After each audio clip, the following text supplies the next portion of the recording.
Wala nang mas sasaya pa na makita ang sarili na nakasuot ng toga matapos ang mahaba-habang panahon sa akademya. Pero paano kung ang tagumpay sabay niyo pang nakamit?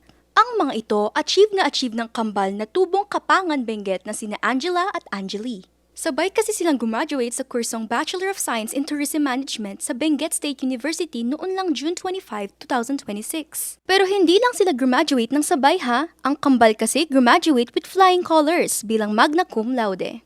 Magna cum laude po kami since first year until fourth year po kami. Is yung nung sinabi po nilang magna is hindi po talaga kami makapaniwala kasi hindi po namin alam nung nilabas po nila yung result is nasa labas po kami. Tapos nung pumunta po kami sa office ng chairperson po namin is naka-smile po siya.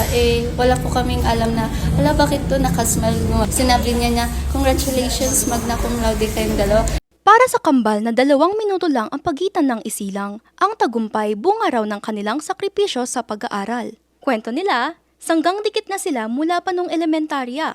Dahil pareho ang kanilang hilig, sinuportahan naman sila ng kanilang mga magulang.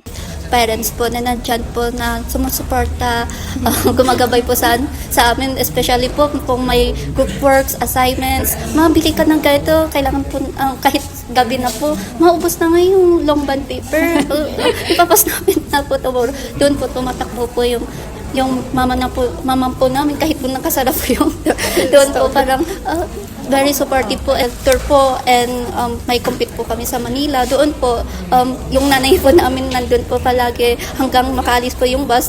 We are very thankful to them as our parents. Aminado ang kambal na bagamat suportado ng pamilya, humarap din sila sa pambabatikos. Pero deadman na raw sa nega dahil ang sakripisyong ginawa nila ay alay sa kanilang mga magulang.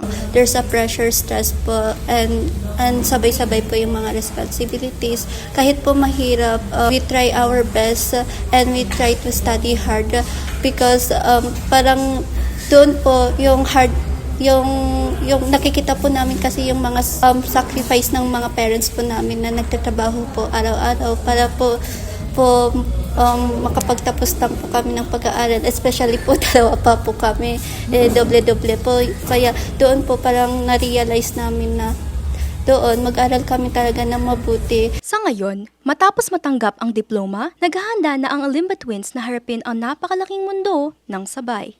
Rasha Garcia, RNG News.